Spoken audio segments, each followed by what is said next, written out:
સુરતની ડ્રોન બનાવતી કંપની સામે ઇઝરાયલની કંપનીએ મહત્વનું એમઓયુ સાઇન કર્યું હતું. સુરતના યુવક હર્ષ ચૌધરીએ આ ડ્રોન બનાવ્યું હતું.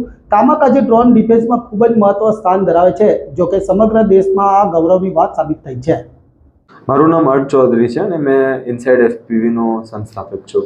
સર, આપણે જે એમાં કામાકાઝી ડ્રોન બનાવ્યું છે તેની ખાસિયત શું છે, તે કોની સાથે એમઓયુ કર્યા છે અને કેટલું મોટું ઉત્પાદન થઈ શકે સુરત ભારત? અમે જે કામાકાઝી ડ્રોન્સ બનાવેલા છે એ બહુ મહત્વપૂર્ણ ડ્રોન છે, કેમ કે લાખો રૂપિયાના ડ્રોન આવે પણ એ ડિસ્ટ્રક્શન્સ કરી શકે કરોડોમાં. અને આની ખાસિયત એ છે કે એ ડ્રોન ફ્લાય કરે 250 કિલોમીટર પર આવરની સ્પીડથી. બીજી વાત એ છે કે ડ્રોન અહીંયા બેસીને તમે હેડસેટ પહેરો, હાથમાં કંટ્રોલર લઈને 10થી 15 કિલોમીટર સુધી ડ્રોન ઉડાવી શકો. તો આ ડ્રોન્સ તમારે ફર્સ્ટ મૂવર રિસ્પોન્ડન્ટમાં યુઝ થઈ શકે, કે આપણા જવાન જતા હોય એના પહેલાં ડ્રોન જઈને જે ન્યુટ્રલાઇઝેશન કરવા એ ઇઝીલી થઈ શકે. અને આ ડ્રોન્સ આ ડ્યુરેબિલિટી અને જે રોબસ્ટનેસ હોય એટલી હોય કે તમે આપણે લેપટોપ બેગમાં પણ લઈને જઈ શકો. તો આપણે જે જવાન હોય તો એમને એવું નથી કે એમને બહુ વધારે સામાન લઈને જવું પડે. So that's the best part of kamikaze drone. કોની સાથે આપણે એમઓયુ કર્યા છે અને કેટલા શું શરતો કરી છે? તો આપણે જે એમઓયુ કર્યા છે એ ઇઝરાયલની કંપની છે યુએવી ડાયનેમિક, એમની સાથે કરેલું છે એમઓયુ. અને એ એમઓયુનું તાત્પર્ય એ છે કે હવે ઇન્ડિયન્સ પાસે અને ઇન્ડિયાની જે કંપનીઓ છે એ બહુ વધારે કરે છે, બહુ સારું કરે છે, પણ આપણે ડ્રોનના માટે એમઓયુ કર્યું છે કે આપણે જે ઇન્ડિયન ડ્રોન્સ છે હવે એ ઇઝરાયલમાં વેચાશે. અને હવે એવું પણ કહેવાય છે કે no Indian drone technology is better than the world.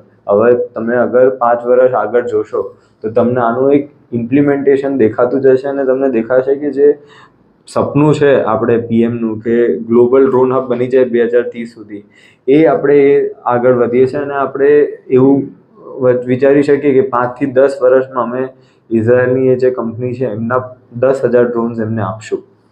અત્યારે શું શરતો થઈ છે અને એ જે ડ્રોન તમે આપશો તો એને લઈને કઈ રીતની ચર્ચા વિચારણા થઈ છે? તો એ જે ડ્રોન્સ છે એ કામાકાઝી ડ્રોન્સ છે ને સર્વેલન્સ ડ્રોન છે અમારા, એ તો અમે આપવાના છે. અમારે બીજા હજુ ડેવલપમેન્ટ્સમાં ચાલે છે ડ્રોન. તો એ પણ અમે જે તેમના 7,000 કિલોમીટરવાળું જે ડ્રોન હતું એ તો અમારે ચાલે છે. પણ શરતો માટે આપણે વાત કરીએ તો એઝ સચ એવું નથી. એ તો એમઓયુ છે અને એમાં જે ડેફિનેટ છે કે એમને ડ્રોન છે એ સેલ્સ કરશે, ટેકનોલોજી ડેવલપમેન્ટ કરશે સાથે. એમની પાસે પણ હજુ એવું નથી કે આપણે ભારત જ આગળ છે, એમની પાસે પણ એવા કઈ બધા છે જે આપણે ભારતમાં ઇમ્પ્લિમેન્ટ કરી શકીએ. આજે ભારતમાં આપણે અહીંયાથી લઈ લીધું, થોડુંક અહીંયાથી ઇન્સ્પિરેશન લીધું, અહીંયાથી ટેકનોલોજી લીધી. એવી ટેકનોલોજીકલ એડવાન્સમેન્ટ્સ માટે પણ આપણે કામ કરશું એમની સાથે. 5 વર્ષમાં કેટલા ડ્રોન્સ માટે કેટલા વર્ષોમાં આપણે એમઓયુ થયા છે?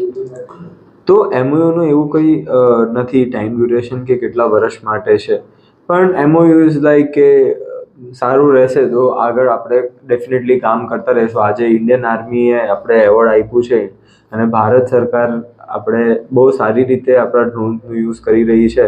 તો એ રીતે આપણે હવે એવું પણ વિચારશું કે આપણે જે ફ્રેન્ડ્સ છે ઇન્ડિયાના એ પણ આપણી ટેકનોલોજી યુઝ કરી શકીએ. જે રીતે આપણે પહેલાં બીજા પાસેથી લેતા હતા, આપણે ઇમ્પોર્ટ બહુ હતું, હવે આપણું એક્સપોર્ટ બહુ વધારે છે.